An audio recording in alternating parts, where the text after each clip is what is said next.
ಪ್ರಭಾವವನ್ನು ನಿರೂಪಣೆ ಮಾಡ್ತಾ ಸತ್ವದ ಪ್ರಭಾವವನ್ನು ಹೇಳಿದ್ರು, ರಜಸ್ಸಿನ ಪ್ರಭಾವವನ್ನು ಹೇಳಿದ್ರು. ಅದರಲ್ಲೂ ರಜಸ್ಸಿನ ಪ್ರಭಾವ ಅನ್ನುವಂಥದ್ದು ಬಯಕೆ ಮತ್ತು ಸಂಘಗಳ ಹೆಚ್ಚು ಪ್ರಭಾವ ಕಾಣುತ್ತೆ. ಅದು ನಿಬಧ್ನಾತಿ ಅಂತಲೂ ನೋಡಿದ್ವಿ. ನಿಬಧ್ನಾತಿ ಅಂದ್ರೆ ಹೆಚ್ಚು ಬಂಧನದಲ್ಲಿ ಸಿಕ್ಕಿಸುವಂತದ್ದು ಅಂತ. ಹಿಂದಿನದ್ದು ಬಧ್ನಾತಿ ಇತ್ತು, ಈಗಿನದ್ದು ನಿಬಧ್ನಾತಿ ಅಂತ ಆಯ್ತು. ಮೂರನೇದ್ದು ಹೇಳಿದ್ದು ತಮಸ್ತು ಅಜ್ಞಾನಜಂ ವಿದ್ಧಿ ಮೋಹನಂ ಸರ್ವದೇಹಿನಾಂ ಪ್ರಮಾದಾಲಸ್ಯ ನಿದ್ರಾಭಿಃ ತನ್ನಿಬಧ್ನಾತಿ ಭಾರತ. ತಮಸ್ತು ಅಜ್ಞಾನಜಂ ವಿದ್ಧಿ, ತಿಳುವಳಿಕೆಯ ಕೊರತೆಯಿಂದ ಉಂಟಾಗುವಂಥದ್ದು. ಕೆಲವೊಮ್ಮೆ ತಿಳಿವಿನ ಮರೆವಿನಿಂದ ಉಂಟಾಗುವಂಥದ್ದು. ಕೊರತೆ ಅಲ್ಲ, ಇರುತ್ತೆ, ಆಗ ನೆನಪಾಗಲ್ಲ. ಅಜ್ಞಾನ ಎರಡು ತರ. ಒಂದು ಇಲ್ಲದೆ ಇರುವುದು, ತಿಳುವಳಿಕೆ ಇಲ್ಲದೆ ಇರುವುದು. ಒಂದು ತಿಳುವಳಿಕೆ ಮಸುಕಾಗುವುದು. ಈ ತಿಳುವಳಿಕೆ ಮಸುಕಾಗುವುದರಲ್ಲಿ ಸುಮಾರು ತರ ಇದೆ. ಅದು ತಪ್ಪಾಗಿ ತಿಳಿಯುವುದು, ಕನ್ಫ್ಯೂಷನ್ ಆಗುವುದು, ಮತ್ತು ಏನು ಅಂತಾನೆ ಅದರ ಸ್ವರೂಪ ಅರ್ಥ ಆಗದಂತೆ ಅದು ಮಸುಕಾಗುವುದು. ಅಂದ್ರೆ ಅದೇ ಮರೆಮಾಚುವುದು. ಸಂದೇಹ, ವಿಪರೀತ ಜ್ಞಾನ, ತಿಳಿಯದೇ ಇರುವುದು. ಹೀಗೆ ಮೂರು ಅಜ್ಞಾನದ ಕವಲುಗಳಿವೆ. ಈ ಮೂರರಿಂದಲೂ ಕೂಡ ಒಂದೊಂದು ಬಗೆಯ ಅವ್ಯವಸ್ಥೆಗಳು ಉಂಟಾಗ್ತಾ ಹೋಗುತ್ತೆ. ತಿಳಿಯದೇ ಇರುವುದು ಪರಿಹಾರ್ಯ. ಸಂದೇಹವು ಕೂಡ ಸ್ವಲ್ಪ ಶ್ರಮ ಹಾಕಿದ್ರೆ ಬದಲಾಗುತ್ತೆ. ಆದ್ರೆ ವಿಪರೀತವಾಗಿ ತಿಳಿದು ಬಿಟ್ರೆ ಆಮೇಲೆ ಅದು ಬಹಳ ಕಷ್ಟ ತಲೆಯ ಒಳಗಿನಿಂದ ಹೊರಗೆ ತೆಗೆದು ಹಾಕೋದಕ್ಕೆ. ಮೋಹನಂ ಸರ್ವದೇಹಿನಾಂ, ಸರ್ವದೇಹಿನಾಂ ಮೋಹನಂ. ಇದು ಯಾರಿಗೆಲ್ಲ ದೇಹ ಬರುತ್ತೆ ಅವರಿಗೆಲ್ರಿಗೂ ಈ ಅಜ್ಞಾನದ ಪ್ರಭಾವ ಇದೆ. ಅಂದ್ರೆ ಅಹಂ ತತ್ವದಿಂದ ಹಿಡಿದು ಆ ನಂತರದ ಎಲ್ಲಾ ಜೀವರಾಶಿಗಳಿಗೂ ಕೂಡ ಈ ಮೋಹನ ಆಗುವುದು ಸಹಜ. ಆದ್ರೆ ಪ್ರಮಾಣ ತುಂಬಾ ಕಮ್ಮಿ ಹೆಚ್ಚು ಇದೆ. ಎತ್ತರಕ್ಕೆ ಹೋದ ಹಾಗೆ ಅವರಿಗೆ ಬಹಳ ಕಾಡುವುದಿಲ್ಲ, ಅವರು ಅದರಿಂದ ಬೇಗ ಹೊರಗೆ ಬರ್ತಾರೆ. ನಂತರ ಬಂದ ಜೀವರಾಶಿಗಳಲ್ಲಿ ಆ ಮೋಹಿಸುವ ಸ್ವಭಾವ ಬಹಳ ಕಾಲದವರೆಗೂ ಅವರನ್ನ ಕಾಡುತ್ತೆ. ಅದು ಹೇಗೆ ಕಾಡುತ್ತೆ ಅನ್ನೋದಕ್ಕೆ ಅವರು ಹೇಳಿದ್ದು ಪ್ರಮಾದ ಆಲಸ್ಯ ನಿದ್ರಾಭಿ. ಪ್ರಮಾದ ಅಂದ್ರೆ ಅನವಧಾನ, ಮನಸ್ಸು ಬೇರೆದ್ದನ್ನೇ ಚಿಂತಿಸ್ತಾ ಇರುತ್ತೆ. ಆಗ ಇಲ್ಲಿಯ ಕೆಲಸ ಹಾಳಾಗುತ್ತೆ. ಆಲಸ್ಯ ಅಂದ್ರೆ ಅದರ ಬಗ್ಗೆ ಇಂಟ್ರೆಸ್ಟೇ ಇಲ್ಲದೆ, ಅದು ತನ್ನ ಕಣ್ಣ ಮುಂದೆ ಇದ್ರೂ ಕೂಡ ಅದನ್ನ ಗಮನಿಸದೇ ಇರುವುದು ಅಥವಾ ಬೇಕು ಅಂತ ನಿರಾಕರಿಸುವುದು. ಇನ್ನೊಂದು ಗೊತ್ತೇ ಆಗುದಿಲ್ಲ, ಅದೇನ್ ನಡೀತಿದ್ರು ಕೂಡ ಅದರ ಕಡೆ ಗಮನವೇ ಇಲ್ಲ, ನಿದ್ದೆ. ಈ ಮೂರು ತಮಸ್ಸಿನ ಗುಣಗಳು. ಪ್ರಮಾದ, ಆಲಸ್ಯ, ನಿದ್ರಾಭಿ.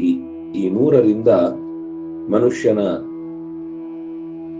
ಜೀವನಕ್ಕೆ ತಮಸ್ಸು ತನ್ನ ಪ್ರಭಾವವನ್ನು ಬೀರ್ತಾ ಇರುತ್ತೆ. ಇಲ್ಲೂ ಹಾಗೆ ತನ್ನಿಬಧ್ನಾತಿ ಭಾರತ. ಇದು ಮತ್ತೆ ಮತ್ತೆ ಬಂಧನದ ಚಕ್ರದಲ್ಲಿ ಸಿಲುಕಿಸುವಂಥದ್ದು.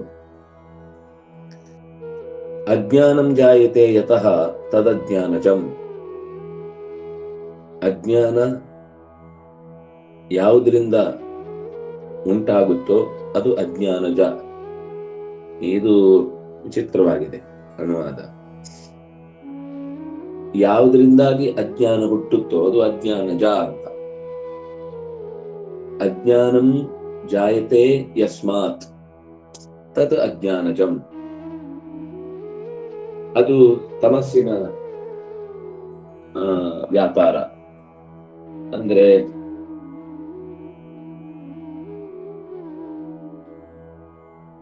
ಅಜ್ಞಾನ ಹುಟ್ಟಲಿಕ್ಕೆ ಕಾರಣವಾಗುವಂತಹ ಬೇರೆ ಬೇರೆ ತಡೆಗಳು. ಯಾರು ಒಂದು ಪ್ರಭಾವ ಇರಬಹುದು, ಇಲ್ಲ ಉಪದೇಶದ ಹಾದಿ ತಪ್ಪಿಸುವಿಕೆ ಇರಬಹುದು, ವಸ್ತುವಿನ ಆಕರ್ಷಣೆ ಇರಬಹುದು. ಹೀಗೆ ಯಾವ್ಯಾವುದೋ ಕಾರಣದಿಂದ ನಮಗೆ ತಿಳುವಳಿಕೆ ಬರದಂತೆ ತಡೆಯುವ ಸಾಧ್ಯತೆಗಳಿರ್ತವೆ. ಅಜ್ಞಾನದಿಂದ ಹುಟ್ಟಿದ್ದು ಅಂತ ಒಂದು ಇದೆ. ಆದರೆ ಅಜ್ಞಾನ ಯಾವುದರಿಂದ ಉಂಟಾಗುತ್ತೋ ಅಂತಹ ತಮಸ್ಸು ಕೂಡ ಒಂದು ರೀತಿಯಲ್ಲಿ ಅಂತಹ ಏನಂತೇವೆ ಅಂತಹ ಪ್ರವೃತ್ತಿನೋ ಪ್ರಭಾವನೋ ಏನೋ ಇರುತ್ತಲ್ಲ, ಅದು ಕೂಡ ತಮಸ್ಸಿನದ್ದೇ ಒಂದು ಮುಖ. ಪ್ರಮಾದ ಮೋಹೋ ತಮಸಃ ಇತಿ ವಾಕ್ಯಶೇಷಾತ್. ಪ್ರಮಾದ ಮೋಹೋ ತಮಸಃ ಮುಂದೆ ಮತ್ತೆ ವಿವರಣೆ ಕೊಡುವಾಗ ತಮಸ್ಸಿನಿಂದ ಉಂಟಾಗುವುದು ಯಾವುದು ಅಂದ್ರೆ ಪ್ರಮಾದ ಮೋಹವು ಅಂತ ಹೇಳ್ತಾರೆ.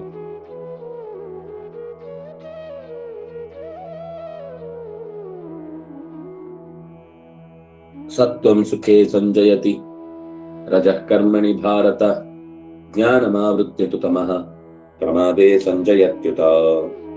ಸತ್ವ ಸುಖೇ ಸಂಜಯತಿ, ಸುಖದಲ್ಲಿ ಮುಳುಗಿಸುತ್ತೆ, ಸುಖವನ್ನು ಹುಟ್ಟಿಸುತ್ತೆ, ಸುಖದಲ್ಲೇ ತನ್ನ ಪ್ರಭಾವಗಳನ್ನ ಪರಿಣಾಮಗಳನ್ನ ತೋರಿಸುತ್ತೆ. ರಜಃ ಕರ್ಮಣಿ, ಸತ್ವ ಸುಖದಲ್ಲಿ ಮುಳುಗಿಸಿದರೆ ರಜಸ್ಸು ಚಟುವಟಿಕೆಯಲ್ಲಿ ಮುಳುಗಿಸುತ್ತೆ. ಜ್ಞಾನಮಾವೃತ್ಯ ತು ತಮಃ, ಹೊರಗಿನ ಪ್ರಪಂಚದ ಎಲ್ಲ ತಿಳುವಳಿಕೆಯನ್ನ ಹಿಂದಕ್ಕೆ ಅಟ್ಟಿ, ಅಂದ್ರೆ ಇದೊಂದು ರೀತಿ ಲೋಕದಲ್ಲಿ ಆಗುವ ಕಾರ್ಯಭಾರ. ಹಿಂದೆ ಇದನ್ನ ಒಂದ್ಸಲ ಮಾತು ಬಂದಿದೆ, ಸುಖ ಸಂಗೇನ ಬಧ್ನಾತಿ ಅಂತ. ಈಗ ಅದರ ಅವಶ್ಯಕತೆಯನ್ನು ಹೇಳ್ತಾ ಇದ್ದಾರೆ. ಎಲ್ಲಿ ಬೇಕು ಅಂದ್ರೆ, ನಾವು ಇನ್ನೊಬ್ಬರ ಬೆಳವಣಿಗೆಯನ್ನು ಕಂಡು ಸುಖ ಪಡಬೇಕು ಅಂದ್ರೆ ಅಲ್ಲಿ ಸತ್ವ ಇರಬೇಕು. ನಿರಂತರ ಚಟುವಟಿಕೆಯಲ್ಲಿ ತೊಡಗಬೇಕು ಅಂದ್ರೆ ಅಲ್ಲಿ ರಜಸ್ ಇರಬೇಕು. ನಿದ್ದೆ ಬರಬೇಕು ಅಥವಾ ಕೆಲವೊಂದು ಸರ್ತಿ ಏನು ತಪ್ಪು ಕೆಲಸಗಳನ್ನ ಮಾಡುವ ಹಾಗೆ ಮನಸ್ಸು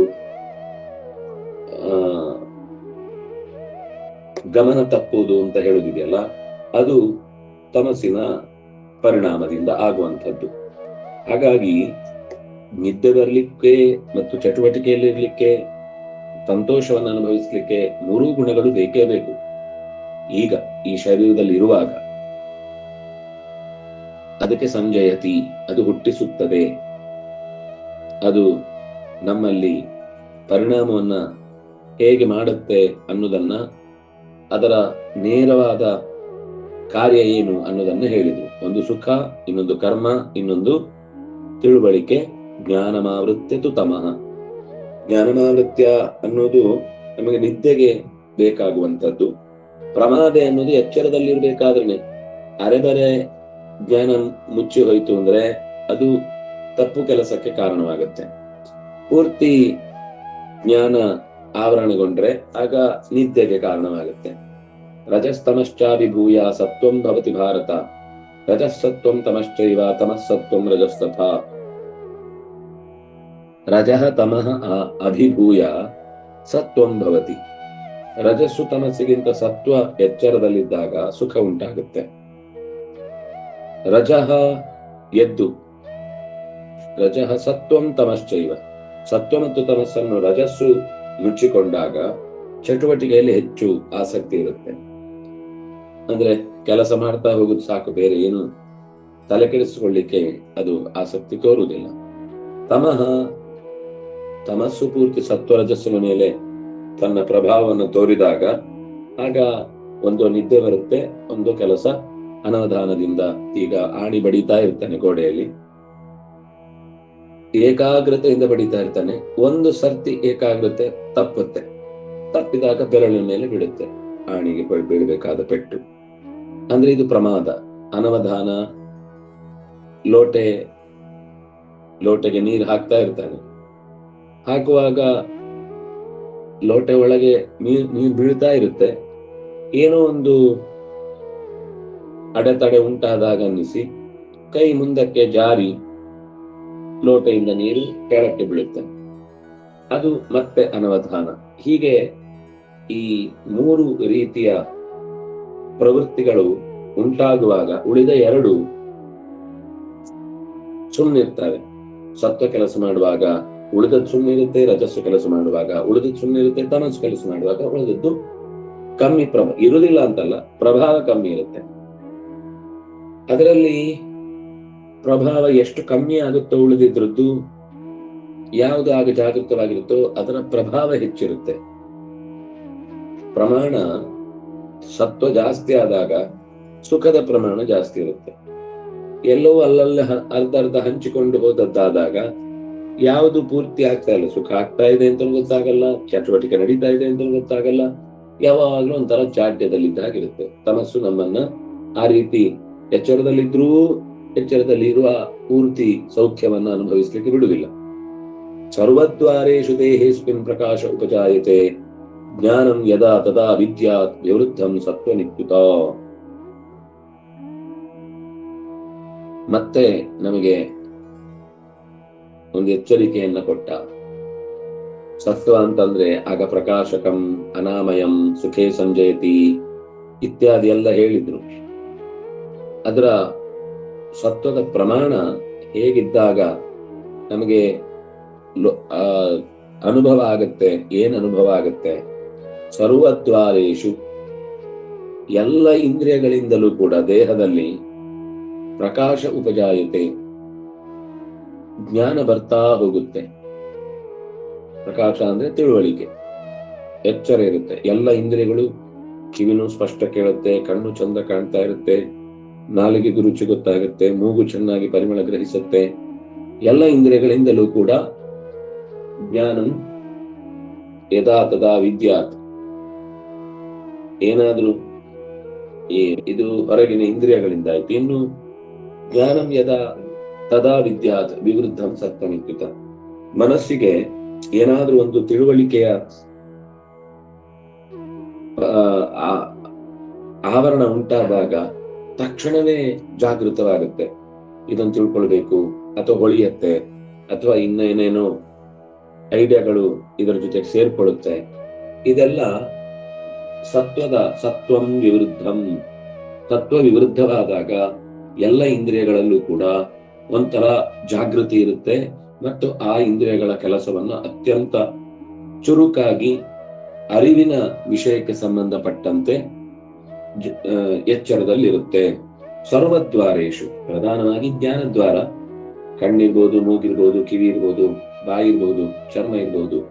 ಮುಖ್ಯವಾಗಿ ಜ್ಞಾನಂ ಯದಾ ವಿದ್ಯಾತ್, ಅದು ಜ್ಞಾನವನ್ನ ಪಡ್ಕೊಳ್ಳುತ್ತೆ. ಇಂದ್ರಿಯಗಳು ಚುರುಕಾಗಿರುತ್ತೆ ಮತ್ತು ಜ್ಞಾನವನ್ನು ಚೆನ್ನಾಗಿ ಪಡ್ಕೊಳ್ಳುತ್ತೆ. ಅಂದ್ರೆ ಆವಾಗ ಸತ್ವ ಎದ್ದಿರುತ್ತೆ. ಇದು ಸತ್ವದ ಪ್ರವೃತ್ತಿಯನ್ನು ತೋರಿಸುವುದಕ್ಕೆ, ನಾವು ನಮ್ಮನ್ನ ಗಮನಿಸುವುದಕ್ಕೆ ದಾರಿಯನ್ನು ಹಾಕಿಕೊಟ್ಟ ಹಾಗಾಯ್ತು. ಸತ್ವ ಎಚ್ಚರದಲ್ಲಿದೆ ಅಂದ್ರೆ ನಮ್ಗೆ ಜ್ಞಾನದ ಪ್ರವೃತ್ತಿ ಹೆಚ್ಚಾಗಿದೆ ಅಂತ ಅರ್ಥ. ಒಂದು ಸುಖವನ್ನ ಹೇಳಿದ್ರು ಹಿಂದೆ. ಪ್ರಕಾಶ ಅಂದ್ರೆ ಒಂದು ರೀತಿಯಲ್ಲಿ ಎಲ್ಲವನ್ನು ಕಂಡಾಗಲೂ ಎಚ್ಚರದಲ್ಲಿದ್ದು ಗಮನಿಸುವುದು ಅಂದ್ರೆ ಅದರ ಒಳ್ಳೆಯ ಅನುಭವವನ್ನ ಪ್ರೀತಿಸುವುದಕ್ಕೆ ಬೇಕಾಗುವಂತಹ ಸ್ಥಿತಿಯನ್ನ ಕಲ್ಪಿಸಿಕೊಳ್ಳುವುದು. ಮನಸ್ಸು ಪ್ಲೆಸೆಂಟ್ ಆಗಿರುವುದು, ಎಲ್ಲದರಲ್ಲೂ ಸಮಾಧಾನದಿಂದ ಗ್ರಹಿಸುವುದು, ಯಾವುದಕ್ಕೂ ತಕ್ಷಣ ಪ್ರತಿಕ್ರಿಯೆ ಗಾಢವಾಗಿ ಕೊಡದೇ ಇರುವುದು, ಜ್ಞಾನವನ್ನು ಪಡೆಯುವ ವಿಷಯದಲ್ಲಿ ಅಂದ್ರೆ ಸೀಕರಾಗಿ ಒಳ್ಳೆಯದೇನ್ ಸಿಗುತ್ತೆ ಅನ್ನೋದನ್ನ ಗಮನಿಸುವಂತಹ ಸ್ವಭಾವ ಇದ್ದದ್ದಾದ್ರೆ ಅದು ಸತ್ವ. ವಿವೃದ್ಧಂ, ಅದು ಜ್ಞಾನವನ್ನೇ ಪಡೆಯುವುದರಲ್ಲಿ ಆಸಕ್ತಿಯನ್ನು ತೋರುತ್ತೆ. ಆಗ ಸತ್ವದ ಬೆಳವಣಿಗೆ ನಮ್ಮೊಳಗೆ. ಇದು ಒಬ್ಬನೇ ವ್ಯಕ್ತಿಯಲ್ಲಿ ಸತ್ವವೂ ಇರುತ್ತೆ, ರಜಸ್ಸು ಇರುತ್ತೆ, ತಮಸ್ಸು ಇರುತ್ತೆ, ಎಲ್ಲವೂ ಕೆಲಸ ಮಾಡ್ತಿರುತ್ತೆ. ಯಾವ್ದು ಎಷ್ಟೆಷ್ಟು ಕೆಲಸ ಮಾಡುತ್ತೆ ಅನ್ನೋದ್ರಿಂದ ಇಡೀ ದಿವಸದ ಅವತ್ತಿನ ನಿದ್ದೆ ತೀರ್ಮಾನ ಆಗುತ್ತೆ. ಆ ದಿನ ಸಮಾಧಾನಕ್ಕೆ ಎಡೆಯಾಗುವ ಎಲ್ಲ ಕೆಲಸ ಆಗಿದ್ದಿದ್ರೆ ಅವತ್ತು ನಿದ್ದೆ ಚೆನ್ನಾಗಿರುತ್ತೆ. ಅವತ್ತು ಈ ಚಟುವಟಿಕೆಗಳಲ್ಲಿ ಸ್ವಲ್ಪ ಏರಿಳಿತ ಉಂಟಾಗಿದ್ರೆ ನಿದ್ದೆ ಸ್ವಲ್ಪ ಕೆಡುತ್ತೆ. ಅದು ತೀರಾ ಹಾನಿ ಉಂಟಾಗುವಂತಹದ್ದಾಗಿದ್ರೆ ನಿದ್ದೆ ಪೂರ್ತಿ ಕೈ ಜಾರಿ ಹೋಗುತ್ತೆ. ಮರು ದಿವಸಕ್ಕೆ ಮತ್ತೆ ಏಟು ಕೊಡುತ್ತೆ. ಇದು ಗುಣಗಳ ಪ್ರಭಾವವನ್ನು ನಮ್ಮಲ್ಲಿ ನಾವು ಅರ್ಥ ಮಾಡಿಕೊಳ್ಳುವುದರಿಂದ ನಮ್ಮ ಪ್ರವೃತ್ತಿಯ ಬಗ್ಗೆ ಗಮನ ಹರಿಯುವುದು ಶುರುವಾದಾಗ ಪ್ರಾರ್ಥನೆ ಮಾಡಿದ್ರೆ ಆಯಾ ಇಂದ್ರಿಯಗಳ ಅಥವಾ ಆಯಾ ಗುಣಗಳ ವ್ಯವಸ್ಥೆಯನ್ನ ಕಂಟ್ರೋಲ್ ಮಾಡುವುದು ಅನ್ನೋದು ಅಸಂಬದ್ಧವಾದ ಮಾತು. ಆದ್ರೆ ಅದರ ಬಗ್ಗೆ ಎಚ್ಚರ ಇಟ್ಟುಕೊಂಡು ಅದರಿಂದ ಆಗುವ ಪರಿಣಾಮವನ್ನು ತಪ್ಪಿಸ್ಲಿಕ್ಕೆ ಸ್ವಲ್ಪ ಪ್ರಯತ್ನ ಪಡಬಹುದು ಅಂತ ನಾವು ಭಾವಿಸ್ಬೇಕು. ತುಂಬಾ ನಮ್ಮೊಳಗೇನೆ ಸತ್ವ ಹೇಗೆ ಕೆಲಸ ಮಾಡುತ್ತೆ, ನಾವೇ ಬಹಳ ಆಸಕ್ತಿಯಿಂದ ಕೆಲವು ವಿಷಯ ಕೇಳ್ತೇವೆ. ಅದು ಲೌಕಿಕ ವಿಷಯ ಆದ್ರೂ ಆಗಿರ್ಬಹುದು. ನಾನು ಕೇವಲ ಅಧ್ಯಾತ್ಮದ ಜ್ಞಾನ ಅಂತ ಮಾತ್ರ ಹೇಳ್ತಿಲ್ಲ. ಈಗ ಒಂದು ಸಂಶೋಧನೆ ಮಾಡುವಾಗ ತುಂಬಾ ಗಂಭೀರವಾಗಿ ಒಂದು ಎಲೆಯ ಬಗ್ಗೆ ಆಸಕ್ತಿಯಿಂದ ಆಳವಾದ ತಿಳುವಳಿಕೆಯನ್ನ ಪಡೆಯುವುದು, ಖಗೋಳದ ಬಗ್ಗೆಯೋ, ಸಸ್ಯಶಾಸ್ತ್ರದ ಬಗ್ಗೆಯೋ, ಪ್ರಾಣಿಶಾಸ್ತ್ರದ ಬಗ್ಗೆಯೋ, ಏನೋ ಲೋಕದಲ್ಲಿ ಯಾವ ವಿಷಯದ ಬಗ್ಗೆ ನಮಗೆ ಪ್ರತಿಯೊಂದು ಇಂದ್ರಿಯಗಳಿಗೂ ಕೂಡ ಅತ್ಯಂತ ಜಾಗೃತಿ ಉಂಟಾಗಿ ಜ್ಞಾನವನ್ನು ಪಡ್ಕೊಳ್ಳುವಂತಹ ಸಂದರ್ಭ ಬರುತ್ತೋ ಅದೆಲ್ಲವೂ ಕೂಡ ಸತ್ವದ ಪ್ರಭಾವ. ಸರಿ, ಸತ್ವ ಇದು ಒಂಥರ ಎಲ್ಲದರಿಂದಲೂ ನಮಗೆ ಪಾಸಿಟಿವ್ ಆದ ಎನರ್ಜಿಯನ್ನು ಸ್ವೀಕಾರ ಮಾಡ್ಲಿಕ್ಕೆ ಆಗುವಂತಹ ಒಂದು ಸ್ಥಿತಿ. ಇದು ಯಾವಾಗ್ಲೂ ನಾವು ಅಪೇಕ್ಷಿಸಬೇಕಾದ್ದು. ಆದ್ರೆ ಹಾಗಿರುವುದಿಲ್ಲ. ನಾವು ಹಾಗೆ ಇರಬೇಕು ಅಂತ ಅನ್ಕೊಂಡ್ರು ನಮ್ಮನ್ನ ಒಳಗೆ ಇನ್ನೆರಡು ಇವೆ, ನಮ್ ಟೈಮ್ ಇವೆ, ನಮ್ ಟೈಮನ್ನು ನಾವು ನೋಡ್ಕೋತೀವಿ ಅಂತ ಜೋರಾಗಿ ಹಾರಾಡ್ತಾ ಇರ್ತಾರೆ. ಅವ್ರು ಯಾರು? ಲೋಭ ಪ್ರವೃತ್ತಿರಾರಂಭ ಕರ್ಮಣಾಮಶಮಸ್ಪೃಹ ರಜಸ್ಯೇತಾನಿ ಜಾಯಂತೆ ವಿವೃದ್ಧೇ ಭರತರ್ಷಭ. 12ನೇ ಶ್ಲೋಕ. ಲೋಭ ಪ್ರವೃತ್ತಿ ಆರಂಭ ಕರ್ಮಣಾಂ ಅಶಮಃ ಸ್ಪೃಹ ರಜಸಿ ಏತಾನಿ ಜಾಯಂತೆ ವಿವೃದ್ಧೇ ಭರತರ್ಷಭ. ಹೇ ಭರತರ್ಷಭ, ನಮ್ಮನ್ನ ನಾವು ಎಷ್ಟು ಚಂದ ಅನಲೈಸ್ ಮಾಡಬಹುದು. ನಾವಿದನ್ನು ಇನ್ನೊಬ್ಬರಿಗೆ ಅನಲೈಸ್ ಮಾಡ್ಲಿಕ್ಕೆ ಯೂಸ್ ಮಾಡ್ತೇವೆ ಅಷ್ಟು. ನಿಜವಾಗಿ ಅದು ಬೇಕಾದ್ದು ನಮ್ಗೆ. ಹೇ ಅರ್ಜುನ, ಭರತ ವಂಶದಲ್ಲಿ ವೃಷಭದಂತೆ ಜ್ಞಾನವನ್ನ ಪಡೆಯುವ ವಿಷಯದಲ್ಲಿ ಆಸಕ್ತಿಯನ್ನ ತೋರುವಂತಹ ನಿನ್ನ ಉತ್ಸುಕತೆಗೆ ನಾನು ಇನ್ನಷ್ಟು ಕೆಲವು ಸಂಗತಿಗಳನ್ನು ಹೇಳಬೇಕು. ಲೋಭ ಮತ್ತೂ ಬೇಕು, ಇನ್ನೂ ಬೇಕು, ಬಗೆದಷ್ಟು ಬೇಕು, ಮೊಗೆದಷ್ಟು ಬೇಕು ಅಂತ ಒಂದು ಹಪಹಪಿಕೆ ಇರುತ್ತಲ್ಲ, ಅದು ಲೋಭ. ಪ್ರವೃತ್ತಿ ಇದು ಒಳ್ಳೇದು ಹೌದು. ಪ್ರವೃತ್ತಿ ಅಂದ್ರೆ ಪ್ರವೃತ್ತಿ ಮಾರ್ಗ ಅಂತ ಒಂದಾಯ್ತು. ಪ್ರವೃತ್ತ ಮಾರ್ಗ ಅನ್ನೋದ್ರ ಜೊತೆಗೆ ಪ್ರವೃತ್ತಿ ಅಂದ್ರೆ ಮುಂದುವರಿಯುವುದು. ಇಲ್ಲ ಅಂದ್ರೆ ಕೆಲಸ ಮುಂದುವರಿಯುವುದೇ ಇಲ್ಲ. ಏನಾದ್ರೂ ಒಂದು ಮಾಡ್ಬೇಕು ಅಂತ ತುಂಬಾ ಕೆಲವರು ಈ ಮೊಬೈಲ್ ಹಿಡ್ಕೊಂಡಾಗ ಗಡಾಬಡ ಗಡಾಬಡ ಅಂತ ಒಂದು ನಿರಂತರ ಒಂದು ಚಟುವಟಿಕೆ ದೇಹದಲ್ಲಿ ಕಾಣುತ್ತೆ. ಕೆಲವರು ಕಾಯ್ತಾ ಇರ್ತಾರೆ, ಆದ್ರೆ ಒಳಗಿನಿಂದ ತುಂಬಾ ಆಲೋಚನೆಗಳು ಬರ್ತಾ ಇರುತ್ತೆ. ಆವಾಗ ಕಾಲೋ ಕೈಯೋ ಅಲ್ಲಾಡಿಸ್ತಾ ಇರ್ತೇವೆ ನಾವು. ಅದು ದೇಹದಲ್ಲಿ ಏನಾದ್ರೂ ಒಂದು ಚಟುವಟಿಕೆ ಇರಬೇಕು ಅನ್ನುವ ರೀತಿಯಲ್ಲಿ ಆಗ್ತಾ ಇರುತ್ತೆ. ಅದು ಪ್ರವೃತ್ತಿ. ಆರಂಭ ಆರಂಭ ಅಂದ್ರೆ ಕರ್ಮ ಅಂತಾನೆ ಅರ್ಥ. ಯಾವುದೋ ಒಂದು ಕೆಲಸ ಹಾಕೊಳ್ಳುದು ಮೈ ಮೇಲೆ. ಈ ದೇಹದಲ್ಲಿ ಆಗುವ ಚಟುವಟಿಕೆ ಅಂತ ಮಾತ್ರ ಅಲ್ಲ, ಮನಸ್ಸಿನಲ್ಲಿ ಅದ್ ಮಾಡ್ಬೇಕು. ಈ ಸರ್ತಿ ಒಂದು ಮ್ಯಾಗಝಿನ್ ತರಬೇಕು, ಈ ಸರ್ತಿ ತೋಟದಲ್ಲಿ ಇಂಥ ಬೆಳೆ ಹಾಕಬೇಕು, ಅಥವಾ ಅಂಥ ಒಂದು ಕಾರ್ಯಕ್ರಮ ನಡೆಸಿ ಏನೋ ಒಂದು ಅವ್ರ ಮನಸ್ಸಲ್ಲಿ ಯಾವುದೋ ಒಂದು ವಿಷಯಕ್ಕೆ ಸಂಬಂಧಪಟ್ಟಂತೆ ಬಂದಾಗ ಜ್ಞಾನ ಪಡೆಯುವುದು ಒಂದಾದ್ರೆ, ಆ ಜ್ಞಾನ ಪಡೆಯುವುದಕ್ಕೆ ಬೇಕಿರುವಂತ ಒಂದು ಪೂರ್ವ ಸಿದ್ಧತೆ ಬೇಕಲ್ವಾ, ಅದು ಆರಂಭ. ಸರ್ವಾರಂಭ ಹಿ ದೋಷೇನ, ಅಥವಾ ಇನ್ನೊಂದು ಕಡೆ ಎಲ್ಲೋ ಬರುತ್ತೆ. ಆರಂಭ ಶಬ್ದವನ್ನ ಲೋಕದಲ್ಲಿ ನಾವು ಕನ್ನಡದಲ್ಲಿ ಬಳಸುವಂತದ್ದು ಶುರು ಮಾಡುವುದು ಅಂತ. ಅದು ಕರ್ಮವೇ. ಪ್ರವೃತ್ತಿ ಏನಾದ್ರೂ ಮಾಡಬೇಕು ಅನ್ನುವ ಆಸೆ ಒಳಗಿನಿಂದ. ಆರಂಭ ಅದಕ್ಕೊಂದು ಪ್ರಯತ್ನ ಕೊಟ್ಟ ರೂಪ, ಪ್ರಯತ್ನ ಆಗಿ ಅದೇನಾದ್ರೂ ಒಂದು ಕಾರ್ಯರೂಪಕ್ಕೆ ಬರುವಂಥದ್ದು. ಇನ್ನು ಕರ್ಮಣಾಂ ಅಶಮಃ, ಇದು ಕರ್ಮಣಾಂ ಆರಂಭ ಅಂತ ಇಟ್ಕೊಂಡ್ರೆ ನಾವು ಸಾಮಾನ್ಯವಾಗಿ ಬಳಸುವ ಅರ್ಥವನ್ನು ಕೂಡ ಇಟ್ಕೊಳ್ಬಹುದು, ಕರ್ಮ ಶುರು ಮಾಡುವುದು ಅಂತ. ಇನ್ನು ಅಶಮಃ, ಭಗವಂತನಲ್ಲಿ ಎಚ್ಚರ ಇರುವುದೇ ಇಲ್ಲ. ಶಮ ಅಂದ್ರೆ ಒಂದು ಭಗವಂತನಲ್ಲ ಇರುವಿಕೆ, ಇನ್ನೊಂದು ಶಮ ಅಂದ್ರೆ ಸಮಾಧಾನ ಚಿತ್ತ. ಯಾವಾಗ್ಲೂ ಟೆನ್ಷನ್ ಟೆನ್ಷನ್ ಟೆನ್ಷನ್, ಏನ್ ಮಾಡಿದ್ರು ಟೆನ್ಷನ್. ಮನೆಯಿಂದ ಹೊರಡುವಾಗ ಟೆನ್ಷನ್, ಹೊರಡ್ತಾ ದಾರಿಯಲ್ಲಿ ಟೆನ್ಷನ್, ದಾರಿಯಿಂದ ಇಳಿಯುವಾಗ ಟೆನ್ಷನ್, ಆಸ್ಪತ್ರೆಯಲ್ಲಿ ಅಥವಾ ಆಫೀಸಲ್ಲಿ ಹೋಗುವಾಗ ಟೆನ್ಷನ್, ಆಫೀಸಲ್ಲಿ ಕೂತ್ರು ಟೆನ್ಷನ್. ಅದು ಒಂದ್ ಕಡೆಗೆ ಸ್ಟಾಪ್ ಆಯ್ತು ಅಂತ ಇಲ್ವೇ ಇಲ್ಲ. ಅಶಮಃ, ಸಮಾಧಾನ ಚಿತ್ತದಲ್ಲಿ ಇರದಿರುವಿಕೆ ಅಶಮಃ. ಇನ್ನು ಕರ್ಮಣಾಮಶಮಃ, ಒಂದು ರೀತಿಯಲ್ಲಿ ಅಂದ್ರೆ ಇದು ಸಾಕಾಗುದಿಲ್ಲ, ಇನ್ನು ಒಂದಿಷ್ಟು ಮಾಡ್ಬೇಕು. ಯಾರಾದ್ರೂ ಏನಾದ್ರು ಕೆಲಸ ಮಾಡಿ ತಂದು ತೋರಿಸ್ತಾರೆ, ಇದು ಸರಿ ಇಲ್ಲ, ಇನ್ನೂ ಆಗ್ಬೇಕು ಅಂದ್ರೆ ತಾನು ಆ ಕೆಲಸದಲ್ಲಿ ತೊಡಗುವುದು ಒಂದು ರೀತಿ ದುಡಿಮೆ. ನಾಳೆಗಾಗ್ಬೇಕು, ಇಷ್ಟು ದುಡ್ಡು ಸಾಕಾಗುದಿಲ್ಲ, ನಾಳಿದ್ದಿಗಾಗ್ಬೇಕು, ಇದು ಸಾಕಾಗುದಿಲ್ಲ, ಇನ್ನೂ ಜಾಸ್ತಿ ಆಗ್ಬೇಕು ಅಂತ ಈ ರೀತಿ ಒಂದು ತನ್ನ ಪ್ರವೃತ್ತಿಯಲ್ಲಿ ಅತಿಯಾದ ಸಂಪಾದನೆಯ ಹಠ. ಇನ್ನು ಬೇರೆಯವರ ಕಾರ್ಯದಲ್ಲಿ ಸಮಾಧಾನವೇ ಇಲ್ಲ, ಏನ್ ಮಾಡ್ತಿದ್ದಾರೆ, ಎಲ್ಲ ಉದಾಸೀನದಲ್ಲಿದ್ದಾರೆ ಅಂತ ಒಂದು ರೀತಿಯಲ್ಲಿ ಅಸಮಾಧಾನ. ಯಾರ ಕೆಲಸದಲ್ಲೂ ಕೂಡ ಪೂರ್ತಿ ತೃಪ್ತಿಯನ್ನು ಹೊಂದುವುದೇ ಇಲ್ಲ.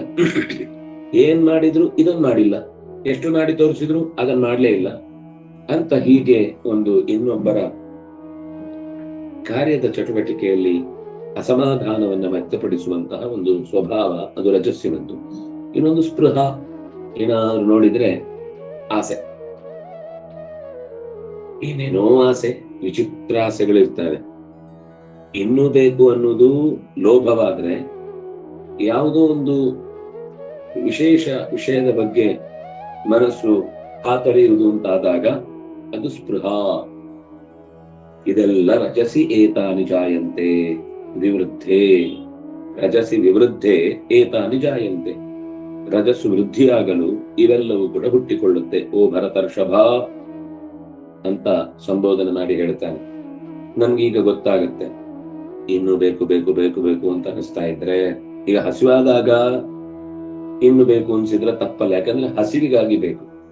ಈ ಹಸಿವೆ ಆದ ಮುಗಿದ ಮೇಲೂ, ಹೊಟ್ಟೆ ತುಂಬಿದ ಮೇಲೂ ಮತ್ತು ಬೇಕು, ಸ್ವಲ್ಪ ಡಬ್ಬಿಗೂ ಬೇಕು, ನಾಳೆಗೂ ಬೇಕು, ನಾಳೆಗೂ ಬೇಕು ಅನ್ನುವ ಅಧಿಕ ಬೇಕು ಉಂಟಲ್ಲ, ಇದು ಲೋಭ. ಹೀಗೆ ನಿರಂತರ ಗಾಬರಿಯಾಗಿರುವುದು, ಅಸಮಾಧಾನದಿಂದಿರುವುದು, ಟೆನ್ಷನ್ ಮಾಡ್ಕೊಳ್ಳೋದು, ಏನಾದ್ರೂ ಒಂದು ಮಾಡ್ತಾ ಇರುವುದು, ಮಾಡಿದ್ರ ಬಗ್ಗೆ ತೃಪ್ತಿ ಇಲ್ಲದೆ ಇರುವುದು, ಮತ್ತೆ ಏನ್ ನೋಡಿದ್ರು ಅದು ಬೇಕು ಅಂತ ಅದರ ಬೆನ್ನ ಹಿಂದೆ ಬಿಡುವುದು, ಇದೆಲ್ಲವೂ ಕೂಡ ರಜಸ್ಸಿನ ಪ್ರವೃತ್ತಿಗಳು. ಇನ್ನು ತಮಸ್ಸು ಏನ್ ಮಾಡುತ್ತೆ ಅನ್ನೋದನ್ನ ನಾಳೆ ಹೇಳೋಣ. ನಾಳೆಯ ಚಿಂತನೆಯಲ್ಲಿ ಇದು ಕೂಡ ನಮ್ಮ ಮಧ್ಯದಲ್ಲಿ ನಮಗೆ ಅನುಭವಕ್ಕೆ ಬರುತ್ತೆ, ಏನಾಗುತ್ತೆ ತಮಸ್ಸಿನ ಪ್ರಭಾವ ಇದ್ದಾಗ ಅನ್ನೋದನ್ನ ಮತ್ತೆ ನಾಳೆಯ ಚಿಂತನೆಯಲ್ಲಿ ಅನುಸಂಧಾನ ಮಾಡೋಣ. ಕಾಯೇನ ವಾಚಾ ಮನಸಾ ಇಂದ್ರಿಯರ್ವಾ ಬುದ್ಧಿಯ ಆತ್ಮನಾ ವಾ ಅನುಸೃತ ಸ್ವಭಾವ ಕರೋಮಿ ಯದ್ಯತ್ ಸಕಲಂ ಪರಸ್ಮೈ ನಾರಾಯಣಾಯೇತಿ ಸಮರ್ಪಯಾಮಿ. ಶ್ರೀಕೃಷ್ಣಾರ್ಪಣಮಸ್ತು.